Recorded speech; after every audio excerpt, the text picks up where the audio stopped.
Welcome to the Rugged Human Podcast. My name is Jared Foose, and I am excited for my guest today. We have we have an old friend of mine, Dave Fortman. You may know him as the guitarist for Ugly Kid Joe. You may know him for his work behind bands like Evanescence, Slipknot, and Mudvayne. And you also may know him as Grammy nominated for Record of the Year and for Album of the Year, I believe. Those are the terms that Dave was just telling me about. Yeah. And that is with his work with Evanescence and Amy Lee. So that being said, welcome, Dave. Thank you so much for being here from My pleasure. sunny Florida. I'm in sunny Virginia right now. And why don't I'll give you a quick 2 seconds on our connection. We've known each other for what? Long time now. Yeah, around I met you in, I believe it was 1990 when I started to hang out in Isla Vista. Yeah, we met. Yeah, so why don't you, before we jump in, tell me, how are you doing? What's going on? What's the latest and greatest? What have you been working on? A lot of mixing. Just finished up. That was a long run. I don't know. It was back in December or something. I started Godsmack's last concert with Shannon and Tony in the band. Is now is captured as a live record for a live release, as well as a DVD release. So I mixed that.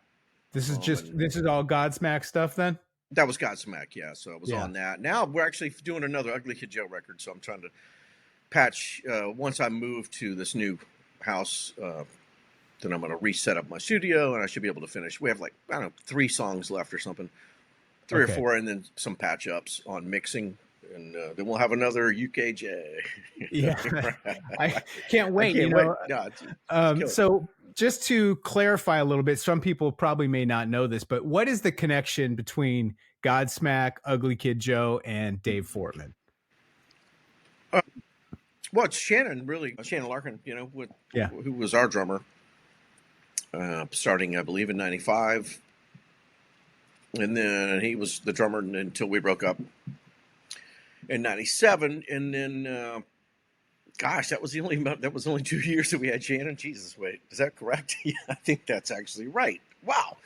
Yeah. Okay. It seems so much longer. I know when you're young, it's like you have forever. Yeah.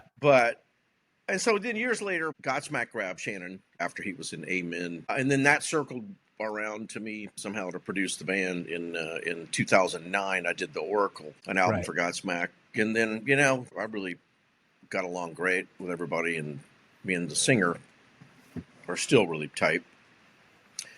He likes working with me, so I ended up doing. Who are we talking about here? Sully Erna. Sully, yeah. Yeah, and I got along with the band, so we did another one after that. So it was 2 albums I did with them in a row, and then also I went 1,000 Horsepower was the second one. And so the connection to them is just through Shannon. I think Shannon told Sully, you should meet with Dave, back in 2009. And so I did a bunch of work for him and still do stuff whenever Sully needs me. I'll go do it, Yeah, that's fantastic. Yeah, I remember those days. I remember when back in Santa Barbara when you joined the band, and I remember when Shannon joined the band, and I remember you guys had that place you had up in San Ynez? That was to make Minister Sobriety. Yeah, that was you had a studio you rented up there, right? Remember when Snot played? Did you come out there that night? I did. I was there on Halloween, man, and it was the version of Snot that everybody's forgotten about. Remember they had that dude on keyboards that had the flock of seagulls haircut. Vaguely. Remember that dude? Vaguely. Hey, speaking of Snot, have you seen what Mikey has done with those guys now? They're back. Yeah, they're back in play. Me and Mikey worked together and done some producing stuff, and back in 2018, I think 2019. For years, so actually for, I don't know, 3 or 4 years we were doing stuff together. Keep in touch with Mikey and certainly follow what they're doing. Yeah. I've been following him a lot too. Yeah. He's a warrior, man. He goes after right? He is. He gets it done, man. Mikey is a hard-working dude, man. Yeah. the term is he goes hard. Man, that mother. Yeah, you know, and Won't I cuss love word. that guy. Yeah, he's great. He is just focused. He is Yeah, man. so focused, and I can Yeah, see that in everything that he's he's just one of doing. those people. It brings good energy, you know. And Yeah. I mean, you know, he was my bro, man. Me and him were, you know, we used to wake up and I'd go to the Snot House and grab him, and back in the weed days, and we'd get baked as hell in Santa Barbara. We'd go grab a big old jug of coffee Back in the weed and be days. chilling all day till UKJ practice or Snot practice or whatever they had to do, you know. Yeah. But Were you he guys? was my bro, man. He was my right hand man. We were Yeah, and that was UKJ what was we had those his years in band? Santa Barbara. Wasn't his band what Chronics, right? Wasn't that, speaking Yeah, of, it was Chronics. Yeah, it was Chronics, I think, was yeah. the name of that band back then. So did you guys, were you still recording with Whit and those guys at Ugly Kid Joe when they were in that those garage recording or storage spaces? No, well, that the storage space was when I first time I ever went out there, and I, you know, secretly was now joining the band, you know, and Yeah, yeah, they were in that. It was like part of pre-pro was in that storage space they were in. But yeah, yeah, I certainly hung out and been in there a few times.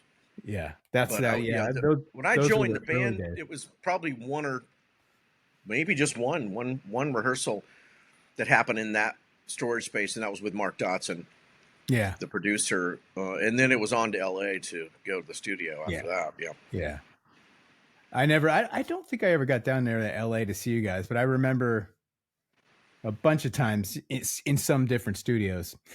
All right. So, well, here, let's move on. So, let's talk about songwriting and collaboration, kind of your angle on that. Because you, I remember when you wrote Busy Bee, right? And I Yeah. remember Whit came to me and said, "Man, you got to check this out. These lyrics are amazing." And to this day, I still remember the one phrase from that song. I mean, I haven't heard the song in a long time, but I remember the one phrase, "People walk in crooked lines." And I just thought that was so poignant because it was so true and, you know, straight up a personal human I forgot about experience. it. Been a long time. Yeah, no, Yeah. it's, but you know, those are the little things that stick with other people that you sometimes don't know about. Yeah. So, so you joined the band with America's Least Wanted, Yeah. and For the then, right before the recording of right. America's. Yeah. Let me ask you, once you joined the band, and this is probably for more people, I probably heard some of these stories, but what are some of the craziest things back in those early days when you guys were still there? Just what's one or two of the experiences that just pop out at you that people might be interested in on that? Because that was the early 90s. There was some pretty big Yeah. stuff happening back in those days. This Crane, man. Yeah, Whit, you know. Yeah. He was the craziest of them all, man. You know, one of my favorites is me and Whit in Australia, you know, and Bon Jovi, or we had played with him like at some award show. And so at some point, there's like this catered thing, this giant soiree at this hotel. You know, it was nothing but just tons of food and alcohol. And then there was like this after party. Me and Whit got dragged down there somehow. And so it's me and him walking in, hammered. And the minute we walk in, and it's this club, right? And I think Tito from Bon Jovi was sitting at a table with some other guys from UKJ. And so me and Whit walk in, and directly to our right is the bar. Like you're looking down the bar, right? And so there was this giant tray of champagne glasses, and Whit turns and we're going to order a drink, you know. And they hadn't filled them up yet with champagne for the party. But Whit projectile vomits across the whole thing and fills up all these glasses with vomit. Oh. I remember the chick, the bartender, looking over and going, "Can I get you something?" She didn't say anything. She just asked him if he wanted something to drink. And it was classic, man. But there's a million of those, you know, funny hammered ones, you know, starting the Def Leppard tour, which, you know, we ended up just being brothers and falling in love with those guys. You know, we toured 79 shows with those dudes. I mean, it was long tour. Have you stayed in contact with them? Because they're doing that big Vegas thing coming up, right? Not really now. we ran into him, I don't know, 2017 or I don't know what year it was really. But no, we didn't talk. We didn't see him. I think that Whit had poked his head in the van. I forgot what was going on, but no, that we didn't really stay in touch with him very much. But what a tour that was. But it started with another Crane story where, he another Whit story. The first night, like Joe Elliott had gone out to a bar and Whit was there. And Whit was like spitting, this is us when we were young, right? Whit was spitting water through his teeth onto Joe's head. I think this is the exact story verbatim. I believe. I could be wrong. Pieces of it may be wrong. Yeah. And so Joe got all mad. He's like, left the bar, but before he could get out in the cab, Whit ran up on the cab and gave him a pressed ham with his ass to the fucking window. And so we got, our manager got the call. And Joe was all mad, and that there was all tons of those stories. Who was managing you guys back then? Was that the attorney Dennis guy? Ryder. It was Dennis, right? The Ugly Joe manager. Yeah, back then, yeah. R.I.P. For most of it, right? What's that? He went on. He managed me in my production career up until he died in 2019. The UKJ stories. I remember when Klaus first joined the band. This was before you rolled in. And I remember he had his little demo, and Everything About You was on that. It was just a little tape he had recorded, him and Whit or something like that. I know a little bit about the driving force behind those early days, early songs that were before you joined the band. But how does the collaboration go with you and Klaus and Whit as far as the writing and the teams go? Is it pretty coordinated? How do you guys work songwriting internally when that happens? Early on, America's Least Wanted, majority, mostly just Klaus had a bunch of songs, and that's what the record deal was based on, as well as the EP. Outside of Sweet Leaf, I think is the only cover song on there. EP, all Klaus, and then I think there was some outside contributions on one song.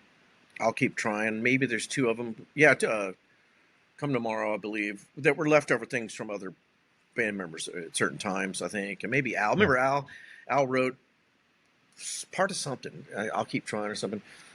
But then that's right, Al. Then I did, and of course I brought Busy Bee with me at that time. But as we progressed from there on, it was really just me and Klaus were just writing songs, right? Heading into Minister Sobriety and Motel California, and a little bit of Whit here and there on Motel. But then as we went into, so that process is real separate. Like me and Klaus would just go write, and then we'd all come to the table. You and Klaus together, or you and Klaus? No, it would be individually writing songs, as well as demoing the songs. So then we can present them like, here's a song, right? And then if that it was something that was going to make the record, then we would just all kind of learn it, and then, of course, if there's anything that needs to be done to it, or does that include lyrics, just riffs? Yeah, lyrics and music, like writing a whole song, basically. Yeah. And then the same sort of it started to be a little different where Whit started to write more, and now, of course, it's Whit has just developed into being a fantastic writer and lyricist, and we discovered that I can translate his riffs that he has that he sings with his mouth, and I can put them into guitar riffs, and actually we can get them to be songs. And so this latest record reflects that a lot. And that's been going on for a number of years now, where he's started like 2019, and it was a big surge of it, and it's really wild, it's like this in our older years, let's just call it old age, whatever. That sounds really the two bad. Phases of Ugly Kid Joe before and after the breakup. Let's not call it old age. That just feels terrible. Hey, I'm with you, brother. The later phase of it, it's kind of cool, to see Whit develop in that sense. It's neat, and he's such a strong singer, and he's one of the few that has gotten better, in my opinion. Because obviously, in my other job as a producer, I've seen a lot of singers and had to work with them and coach him through and do all these things that I do. But boy, yeah, his abilities have gotten stronger, in my opinion, That's in amazing. range too, which is really hard to Range? Wow, that's range. unusual. Yeah, it usually goes the other way around. Sure. But strength in range is really difficult for people. But his ability to continue doing that is something else. It really is. I Yeah, find it I mean, fascinating. Witt's voice, and I remember even, you know, parties on the street in Isla Vista before they were signed, you could hear the resonance, just that whatever the thing is that Yeah. makes amazing singers. Yep. He had that naturally even before. It was just something the Yep. way he does it, and it's amazing. He's got such powerful voice. That is so. Let's bring that in there. So the relationship with the band has gotten strong. How are you? So are you writing with the band and producing the band right now in this latest album? Is that what's going Yeah. on? Yeah. So this latest one, and as well as I think the resurgence of us recording started in 2012. So yeah, so this kind of process has been a little bit in each one of these records, mostly in this latest one, and that does have individual songs from Klaus. He always does his own writing. He has individual songs from me as well. I have two Sure. of mine that are on there. They're completely written by me, and then a bunch of them that were me and Whit combined, basically. And that means that he'll basically sing me a riff, and some of them are all the way mouth riffed out, with maybe a little bit of tickle here and there, of me adding chords and coming up with, just so it becomes a chorus, properly, and maybe the chord changes a lot of it. But this is where we really get to see a lot of his lyrical stuff that he's gotten so good at writing. He's become quite the poet in a really great way. I'm a metaphor kind of lyricist guy. I like that rather than the sort of the stories on the table, the trite kind of stuff. Sometimes, Yeah. I'm more like, what kind of depth can I get out of the poem itself in a lyric? Yeah. In general. So, and Crane's really come around, man, on Yeah. that style. So I'm a big fan of that style. Not everybody is, but I am. So Yeah. it's really cool. I remember I was reading an old book on songwriting it was one of the guys from Berklee College of Music that had published it, and I'd gone through. This is back when I first started doing my own songwriting back in the day. But he was talking about, and this kind of relates to what you were talking about, there's a concept, he called it, I think the word is called prosody. Prosidy. And it's a term from like language, I think. I don't know the basis for the term, but bottom line is that in writing a song, and he was talking about the lyrics, the music, the chord progressions, building the entire structure, when you can create an emotional connection on multiple levels, so not just the word itself, but the way it's delivered, the pitch it's delivered at. So if you're talking about flying, the voice is going to go up, the chorus is going to expand. From a production level, you might add a second instrument or thicken up the mix behind that one word or into the next part. That's what I think this guy meant by prosody.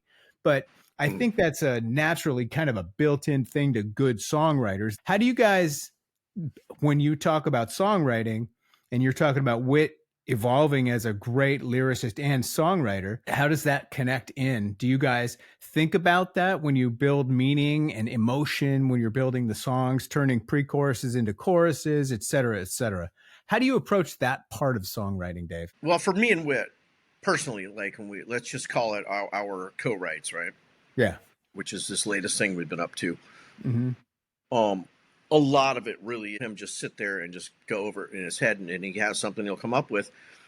And then the magic to me and him is our ability to kill it and just be like, that's not it. And let's, just keep trying. We have a song that I think came out to be one of the best on the record that has been through, I don't know, 5-6 versions, all sorts of different stuff. I mean, different arrangements of it, 4 or 5 different choruses on it, that. And there is a point where you kind of can go like, okay, that's it. And there's other songs where it's right out of the gate, right away. But in order to find the thing that you're talking about, with maybe the dude meant by prosody, right? Is that the word? I think, yeah, I believe that's the word. I could be wrong, but I think It's a taste that you have. Like it's your taste in music, and recognizing it when it's finally there on a song, and understanding that when you want to commit to it is huge. Because I know as a producer, and that's what I try to get bands to do, is that, can this be better? And you can always come back to what it was, is what I tell people. But I think we could put this on the table and take another look at it. And could you write a better bridge? You might.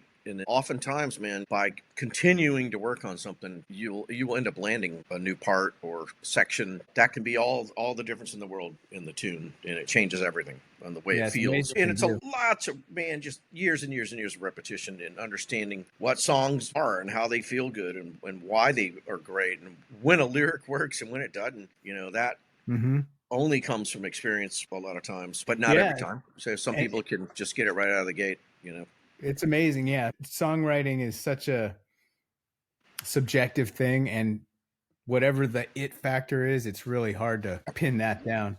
So that's a good kind of a good flow moving on. Tell me about how you balance, well, speaking of balance, but you started Balance Studios, right? That was the beginning. So when Ugly Kid Joe first took a break, right? Their first, the hiatus, we can call it whatever you want to call it, but you moved into production. And tell us how you got into that, because how did you hook up with bands like Evanescence, Mudvayne, and how did you go on to be part of one of the biggest rock and roll, successes of that alternative kind of rock at that time? Yeah. So tell me a little bit behind that, the precursor to that. Yeah, it started out Santa Barbara. I just continued doing what I had been doing for a long time, which was just recording bands. And then I figured I had a studio in my garage. The band broke up, and I was like, well, I'm gonna start recording bands out of my garage, and I can make money doing it. And I'm like, what? I'll charge people $25 an hour and have them come in and record. Then I started to figure out that I just had a daughter, and I'm like, I had talked to one of my friend's moms back in Louisiana, and ask her, like, well, how much does a house cost there compared to like the same size house I have here? Yeah. And I think at the time my house in Santa Barbara was like, I don't know, $300,000. And she's like, oh, that same house is like $90,000 here. I'm like, what? Yeah. Oh my God. So off I went. So I was recording there. So I came home, and my buddy Gene Johannan also had a little studio, and we kind of teamed up on that to start recording bands there locally. And, and at the time that was kind of what I just was going to do to survive. Just be a local studio dude. I was fine with that. And so that worked out great, because it turns out I was really good at it. And that sound around, it got through to some New Orleans bands at first. And that ended up through like Pepper Keenan, those guys. He's from Corrosion of Conformity, like Jimmy Bower from I Hate God, and all these other bands. There's an entire NOLA scene right down there. Yeah. Well, they got word of it, that I was home. So this band Clear Light came through. That sound of that record got the attention of Phil Anselmo. Now, how far away from NOLA, New Orleans? Oh, it's right across the lake, about 35, 40 minutes to get downtown. So Philip then brought Supergiant Ritual and a bunch of solo stuff he had over to me to do. And so we started hooking up, and that led to a bunch of NOLA bands. So at the time, I was making these records for $5,000 a pop, and I was like, all right, this is good, And then what gets me to Evanescence is this band 12 Stones came through the door, and then they ended up getting signed to Wind Up Records, and it got me in. I got to co-produce it with Jay Baumgartner, who tied in through Ugly Kid Joe, believe it or not. And Dennis Ryder was managing Jay, and Dennis took me on and started managing me as a producer. And so they wanted already to do a co-production, and then 12 Stones showed up, and it ended up being the perfect band to allow me to have a co-production with Jay. And so off I went to LA. And what gets me to Evanescence is a band called Boy Sets Fire from Connecticut, where Wind Up signed them. They initially wanted Jay to do it, Jay Baumgartner, but Jay was busy. I think he was working, I don't know what he was working on, Seether or something. So he just mentioned, like, hey, Dave did a great job with me on 12 Stones. How about I executive produce Boy Sets Fire, and you let him go do it? And so luckily enough, I'm a songwriter, and they were having trouble with that band's arrangements. And so I went in there and took songs that were like 9 minutes long, and started chopping them up. The band gave me the nickname The Butcher, but they liked what I was doing. And boy, not only did they like it, but the president of the label, Alan Meltzer, really liked it. So he freaked out on The Butcher, and had invited me right after that record up to New York, offered me like vice president A&R and staff producer job, all this stuff, which I didn't. It would have locked me into that one label. So I didn't do it. But that same meeting, they also offered. I don't know if I could see you in a suit and tie on that. Yeah, it would have been pretty lax, man. But they said I could live at home, and it was good money and everything. But it would be just that one label. But the same meeting would be the time that they offered me the 3 kids from Little Rock, Arkansas. They thought I'd be a perfect match when that was the Evanescence kids. They sent Amy and Ben down to meet in New Orleans, and we got along great. And I think within 4 or 5 weeks we were in the studio, and with no idea, nobody, not even the label, thought it would do what it did. It just wasn't. It's hard to see new innovation early like that. You can know it's great. Like, I knew this would be something I'd want to show anybody, any of my greatest musician friends. I was like, oh, this is serious shit. Like, I love this band. Their talent is through the roof. You can never predict that, well, this thing's going to go on to change the world and be a diamond record and like be the #1 album on the planet for whatever it was, 12 weeks. Yeah. I mean, it was astonishing. Our goal back then was that it was going to be in a movie soundtrack. It was in Daredevil. That was just pretty much the goal at the time, was let's make Bring Me to Life really great because it's going to be in a movie. We can all tell our parents that we have a song in a movie. That was it. Yeah. And the fact that I was working for a major label, and that was huge for me. That was like my dream. Because I went right back into dreaming of like my next dream was to be a producer. And so I was obsessive about it, much like I was to be a musician. And I would spend night and day reading books and doing all kind of stuff. I had been into recording since I was young, though. I started that long before Ugly Joe, like when I was 15 or 16. Started recording on a 4-track recorder. I mean, I think most guys do that end up doing what I do. I remember those little Tascam 4-tracks. Yeah. Oh, yeah. I was obsessed. Yeah. I got it blown. The first time I heard a stereo chorus pedal with 2 amps, that was it for me. It was over. I was hooked. Yeah. I was like, oh, my God. This is the coolest thing. I bought all kind of effects. I would listen to delays. I'd pan them. Yep. Just get all freaked out about it. But that's my path, man. How I got over. I love it. Evanescence, and then the rest is because you have an album that big, you're going to get a lot of. You're going to be on a lot of lists for bands to go down and start. And so then a lot of those bands, you usually win the gig from meeting the band, and they ended up getting along. Mudvayne guys were probably the next big one up, and then from there probably. Well, we did another Evanescence record in between that, and then and then Slipknot was then another big one in 2008. Yep. And then the Godsmack Boys 2009. So right there, I just knocked out 3 major giants in the metal industry suddenly. Speaking of the metal industry and producing, I've listened to the stuff that you've produced, right? And producers, in my experience, have a feel, a sound, just like, Ted Templeton, Bob Rock, these big guys from, big bands in the past, they all had that kind of a style and a sound, and people would seek them out because of that. Do you feel that you have differentiated yourself and have a sound for Dave Fortman and the way you produce or, put something together on that? Not really. Because mine's really more, song based, I'm after hit songs. I mean, who doesn't want a hit song? That's why I asked. Yeah, you want more people to hear the record? Get a hit song, and a lot of people will hear it. Yeah, and certainly that's the thing about selling records. You need songs. So I've always been the song oriented guy. So there's really no sound. All my albums sounds so different from each other sonically. So there's really no trail. There's no trail of like familiarity of any of it. I mean, it goes back to what you had said, though. Yeah. I mean, a good producer is somebody who brings out the best in the band, right? Yeah, I try to just get whatever that thing is I'm working on. Sound.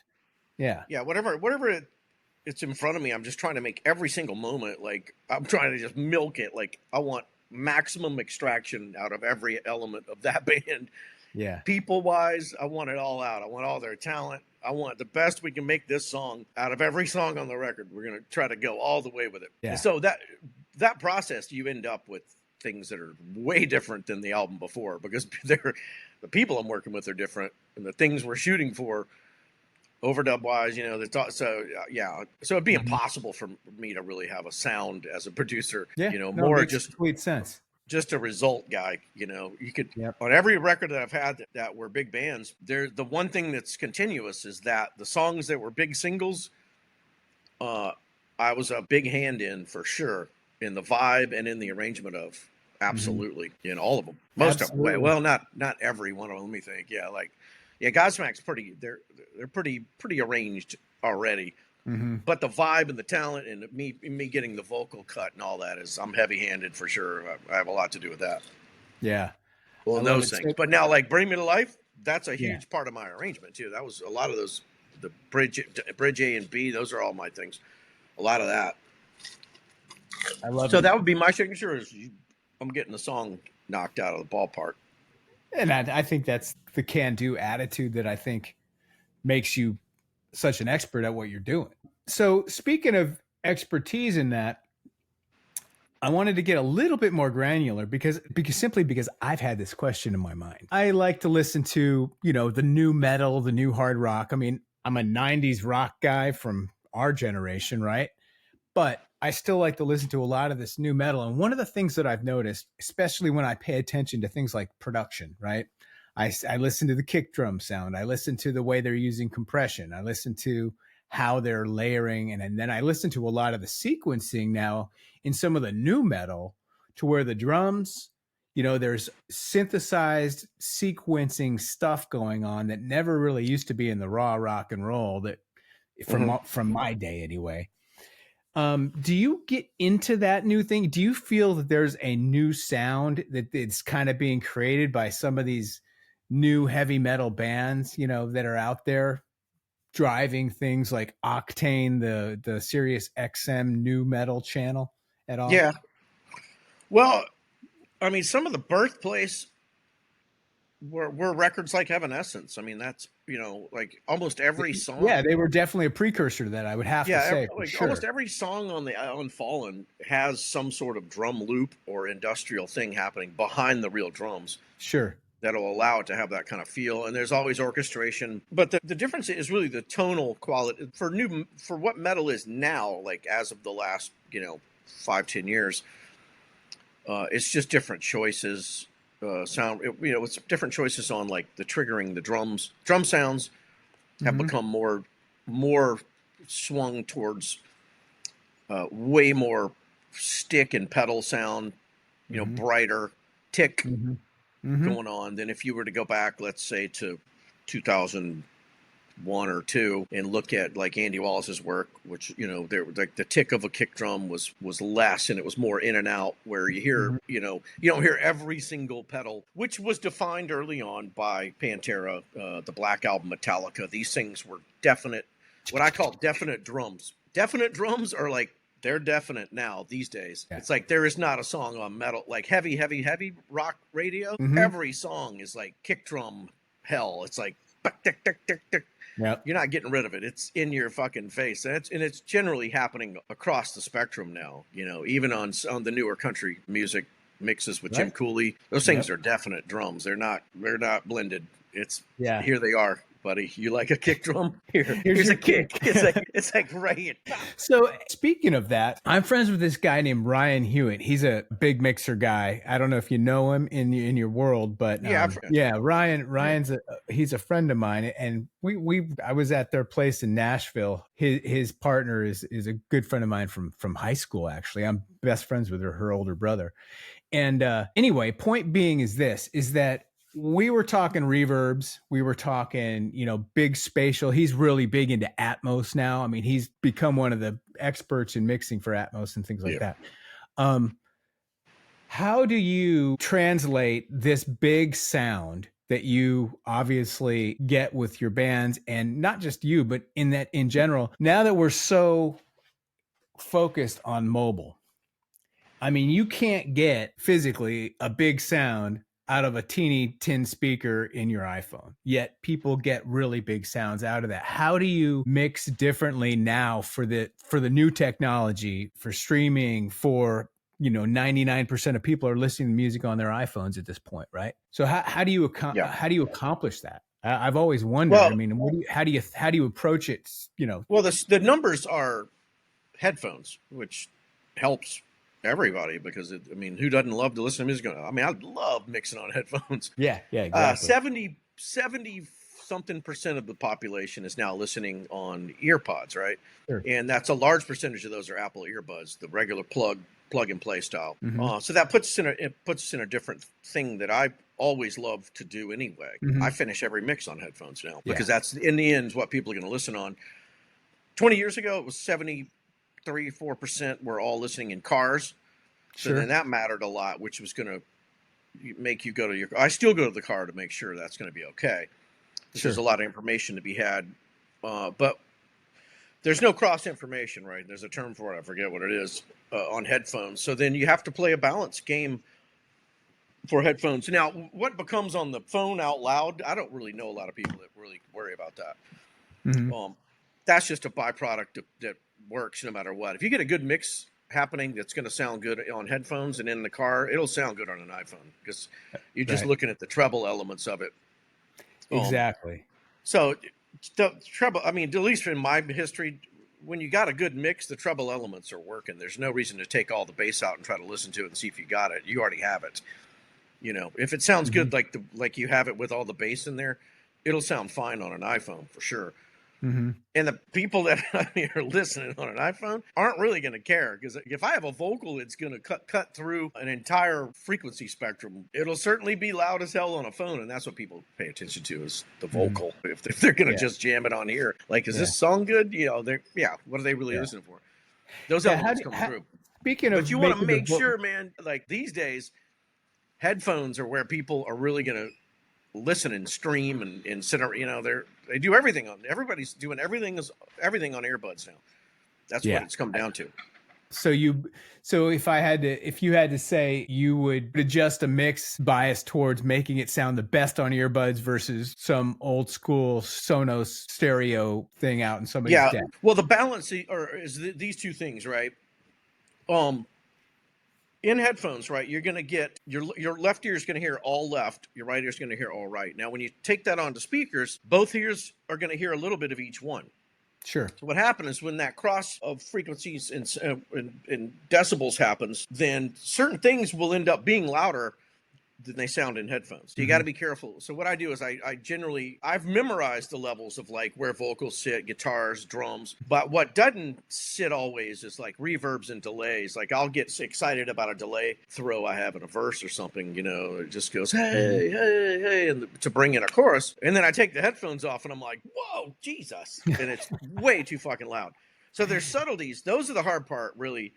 Yeah. But other than that, it's real easy, and it will sound great on both. And in general, I could honestly, I could probably. It's just faster for me on headphones. So if I mix a track on two speakers, when I get done with it, it'll sound fantastic on headphones. Headphones are easy to deal with where the spectrum's sitting in low end because you don't have to deal with the room around you or anything else interfering. You get pure bass. If you have a pair of headphones, you know really well. So it just eliminates a little bit of time for me just to go, all right, what do I actually have here? And you can hear, headphones, you can hear like, is there a bad edit point somewhere? Yeah. But in general, I have to make sure, like, once I know that there's no weird delay poking out on the speakers and I go to the car and I have the fundamentals right, then I'll go into headphones and make sure from final tweaks I'll do there. Like, I know where toms sit on a headphone. I know I'll do my final tom rides on headphone. I'll make sure. And it's faster A-Bing, too, because there's no room involved. So if I go to other songs that I like, I can instantly tell where I'm at low and in high frequencies, So yeah, so when there's you say a balance, other songs you like, are you talking about comping other songs that you're looking at? When you look at frequency spectrum, you could just compare it to any number of things that you already know. Like, any song that like, hey, I really love this track. I like the mix, like an Andy Wallace mix. Just use one famous mixer as examples. Sure. Well, what does this floor sound like? How deep is the bass guitar and compared to all the treble? So Mm-hmm. it's a fast way to just make sure you're not way out of the ballpark. Mm-hmm. It's easy to get lost in a mix and forget like there's a spectrum here. You just got to, Yeah. there's one thing you got to get right. You want to make Yeah. sure it just sounds like a song like everything else. And you can get lost trying to figure all this other stuff out and forget that you need to actually turn the damn bass guitar back up, like Yep. easy stuff. Like, so referencing is huge, man. Everybody does it, even the Yeah. best of Of them, course. they do Of it. course. I mean, even like on the tools, like when I record my stuff with Logic Pro, right? I use a plugin called Ozone, and it's just got its own built-in reference. It's so simple. It's for, Yeah. dummies like me who, you just plug it in and say, reference this song, and then it masters it just like that, Yeah. which is, EQ matching. yeah, I've which seen is that. great. I mean, for me, that's all it takes, for me to do my thing. But so that's the big picture of what you've done. So the transition from guitar player in a big band to a producer to unheard of levels. So bringing it full spectrum to more of the personal thing. What is Yeah. Dave Fortman built like? I like to talk about, with a lot of my stuff with Rugged Human, is I like to talk about mindset. I'm talking about resilience. I mean, in my personal career, I've spent 20 years helping companies build their teams and create motivation programs for Cool. Yeah. big corporate teams. What I do on the professional side of things. But over the last few years, I shifted, taking a lot of those concepts and driving it into how do I use this for personal growth. And that's kind of what Rugged Human is. Rugged Human is Yeah. the personal growth aspect of where I'm going with my career and my life. So in that, the music industry is a total grind, man. And I think, everybody's heard that before, but what are some of the insights that you can give other people? And particularly that, some of the younger people out there who want to pursue this thing, but what are some of the things that helped you get through it in a healthy level? Because you can just look around, everybody knows. You look it around, people that we know drop dead from drug overdoses for the most part. Look at history. This happens in this industry because it gets so wild and crazy. How do you balance that? How do you keep your lifestyle, your mindset, and your resilience strong in the world that you live in? You start to learn the tricks of the trade. Like, for one, God, there were times, and this is just really based on exhaustion, right? How to not just wear yourself out. Like, man, I was obsessed. God, when I would go to mix, I remember. I mean, Jeremy, my engineer, Pro Tools guy, Jeremy Parker. He remembers, man. We would I'd go from 11 in the morning and we'd be in there till 3 a.m. And it's just I remember him looking at me going like, am I nuts? Or I said, just, do you hear that? It's like, oh, like in the music. Yeah. And I'm like, I think you're right. We got to get out of here, man. We're hallucinating at this point. Yeah. Like and so I stopped doing that. There's nothing good going on. If you burn yourself out that far, I could have gotten the same amount of work done just leaving after 10 hours, And so I changed that, for one, to make things more productive and streamlined. I don't go that long anymore. I'll rarely even go 8-9 hours in a work day now. And I get a lot more done and I feel better. Of course, I started to introduce exercise into it because, I mean, there are videos, of when we did Evanescence. It's like, I remember coming back from that album and my buddy Keith went home. He saw me, went out to get a beer, and he like looked over. He's like, "What's up, Santa Claus?" That's because my stomach was like sticking out like a foot out from my normal body. And so that I started to peel that back a little bit, and because, man, we were terrible. I remember, I mean, every day we would I'd go get a big Starbucks, like a Frappuccino, a super big one. I don't even know how many calories are in that thing. They hit that with like a bagel, all this terrible stuff. And I ended up being type 2 diabetes because of all those years, and it runs in my family. I don't think it really would have mattered, but I didn't know it was going to, do that. I'm in a lot better shape now than I was even back then, and I'm going to be 60 in 2 years, and that's just a lifestyle choice. But I was pretty structured in doing records as a producer. We wouldn't, it's not like you can't just go out and get completely trash and then try to work the next day. So you'd have to wait till days off. Then we'd go out and drink and have fun. There'd be a certain amount of social stuff with the band, but to get this, you can't. I mean, being that hungover in a session never works. It's impossible because you need to be the one that has confidence and ideas and You know how hard that is. We've all seen it, man. You're hungover. You don't have any. There's no confidence. There's nothing. But yes, for that question, I stopped the long hours at one point and started to introduce exercise and better eating habits. Certainly, because the eating part, man, woof, that one. You know, I remember looking over at Jeremy. It was me and Amy Lee were comping a vocal, which can be tedious and boring, right? So Jeremy's on the computer, and when he would play the song back for us to choose the vocal line, I remember looking over there and he's like asleep, because we had just finished a giant like lunch or something, like, you know, something like French toast. I remember we would order a few times. So like the worst idea ever, like the shit we would eat at noon or 2 in the afternoon. Oh, it was terrible. Yeah, I couldn't imagine doing that now. But so those basic, I think everybody probably understands those things. I mean, you know, get better hours, better diet, more exercise. And I hear that too. What I'm taking out of this too is on the mindset stuff, I hear massive passion. I mean, you're so passionate, you know exactly what your purpose is with this. I mean, a life purpose, Dave Fortman. I mean, I can say just from listening to you and talking to you and knowing you is that you're doing it. You are on the path of what you know your purpose is doing. You got the mindset for it. You have the passion that drives you. Now you obviously have come to some sort of personal recognition of some of the short points, like, hey, I need to back off here. And then you've introduced diet and everything else. So you've balanced it out in a really good way. And that leads me to bringing in, I mean, you've been kind of open about this. I saw it on your Facebook page with your sobriety. And congratulations. That's a fantastic achievement. A year and a half. Oh, I wrote it down here wrong. But either way, congratulations on that, my friend. Thanks. Because that mine was largely due to blood work.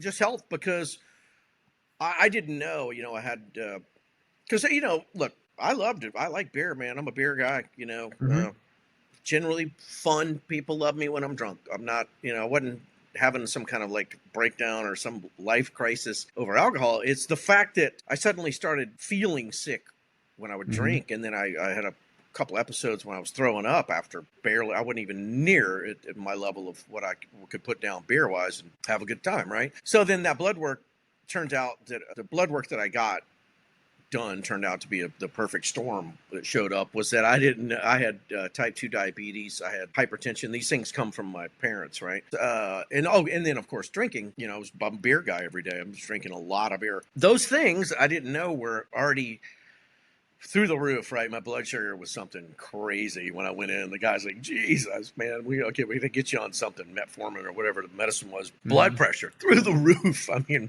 ridiculous. And I hadn't been going to do a lot of blood work before this happened. And so then the liver thing came up and I'm all, whoops. Like that, I was like getting into where I think the next one's, what's it called? Cirrhosis, I believe, where it hardens the liver and you can't reverse it. And so I got this lady doctor who was cool as hell. She just told me flat out, she's like, you know, you could fix this, but you know, next step is really to stop drinking. So I thought, you know, wow, this sounds like it could be fun. So the more I did it, at first I had every intention of just like, let me fix my body and I'll go back to drinking. But now it's like, I feel like I have this life hack. I have all this I have all this time, you know, and I don't feel bad in the morning. I feel like I do stuff. We work out. Me and my girlfriend work out every day. You know, you find all this cool stuff I didn't do before. Then you get addicted to doing that. And it's like, now I feel like, wow, if I go get hammered, then I'm gonna miss all the things I know I'm gonna feel like shit tomorrow, and I'm not gonna do any of the stuff I want to do that I love to do now. You know, so I kind of have flipped 180-degree reversal into being addicted to this, whatever this thing is. I don't even know what it is, but it's fucking rad. I like it. It's called life and having a good direction and a purpose. Yeah, it's cool. I was just talking about this with my girlfriend the other day. The exact same thing you were talking about is that there comes a point like when because I lost 60 pounds. I was back in those fluffy days. I don't know if you saw me some of those points, but I was up to like 235, 240. Damn, right on. Whoa. Yeah. So anyway, I did a big change in my life, and one of the things that you had just said, I experienced the same thing, was when the point when you're stopping trying to do something and you're spending all your energy trying not to do one thing, to the point where your life shifts and you're like, you spend more time and energy wanting to get better at the new things that you're doing. Yeah. Right. So a perfect example would be somebody when they decide they want to, quit something or whatever, whether it be alcohol or whatnot. There's a struggle to quit the thing that they want to do all the time. There's that struggle to quit. But then when they realize the benefit of what it is they're leaving behind, they see the growth, and that new growth becomes the addictive part.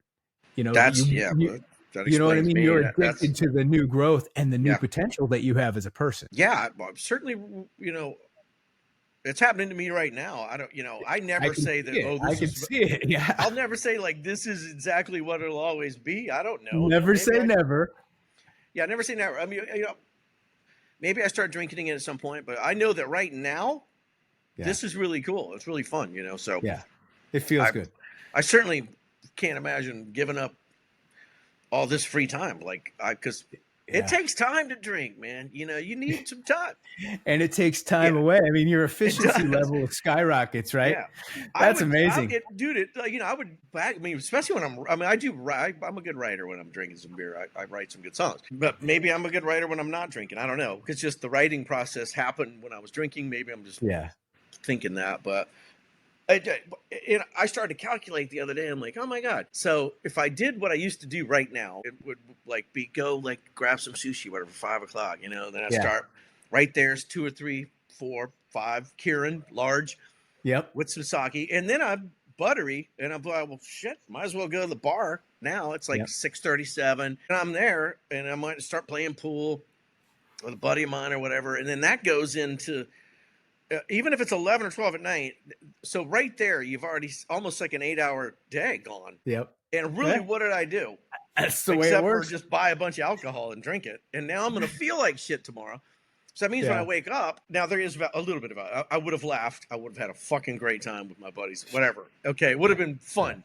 But the amount of time it wasted, there was nothing productive really going on. Other than laughing and having a great time and, probably won't even remember most of it. But then you got to wake up, and now that part, now you're going, oh my God, why did I go out last night? It was a Monday, and I went out.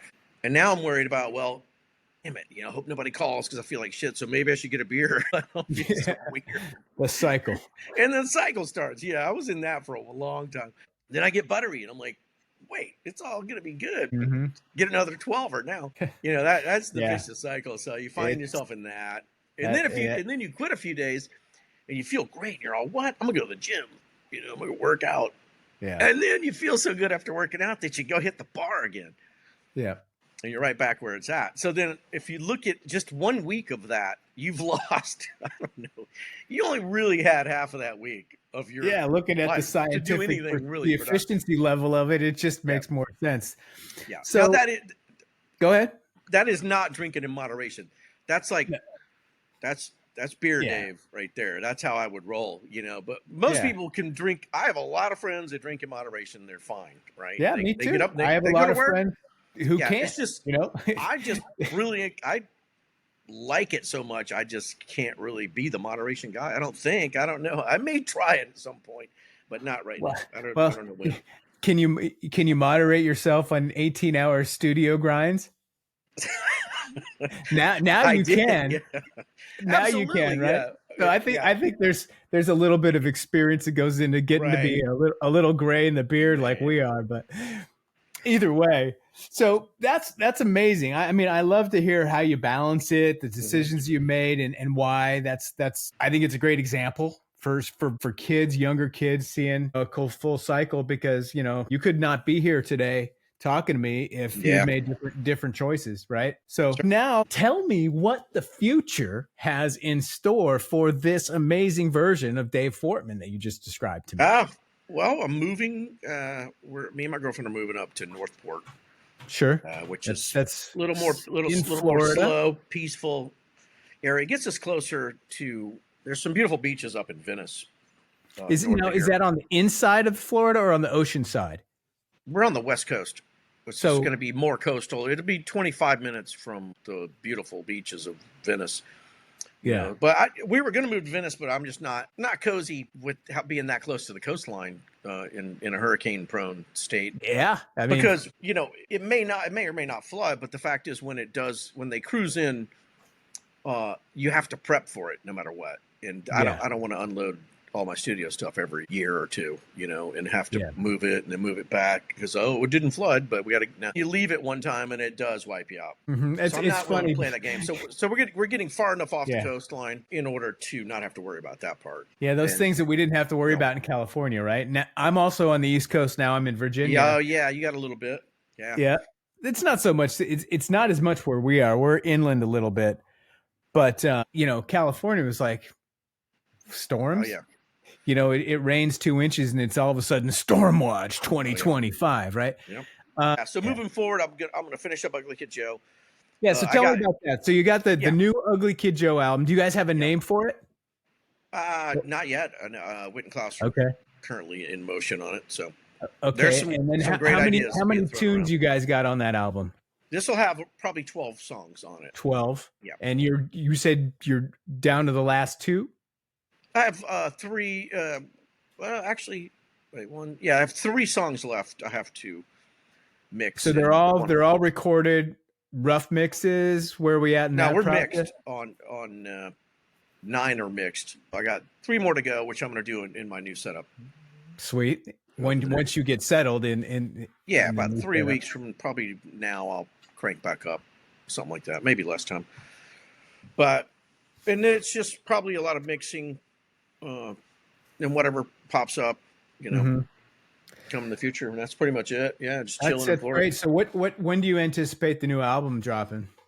I think the campaign on it will start next year. I haven't really gotten into that or heard anything about it. I know that I'm assuming it'll be like a normal thing. They'll use that as the touring launch, to something to tour on next year, which will include. If I just run it in my head, like. The normal process would be like probably the summer festivals they'll go drop it at some point. I don't know if it'll be a summertime record or would they wait till 3rd quarter, 4th quarter? I don't know. Yeah, so no firm answer on release date. I don't cool. Really I was just curious because but there's still some work to do. Yeah. Who's going to master it? Do you do the mastering or do you sub that out to other guys? No, I've had Ted Jensen do all my mastering for. God knows how long. I don't know, since 2002. You answered the question. Yeah. It's going to sound pretty slick is what you're saying. Yeah. Well, yeah, he's the greatest, man. Ted is. Yeah. Yeah. He's amazing. So, all right. Well, I guess I'll wrap it up there. Cool.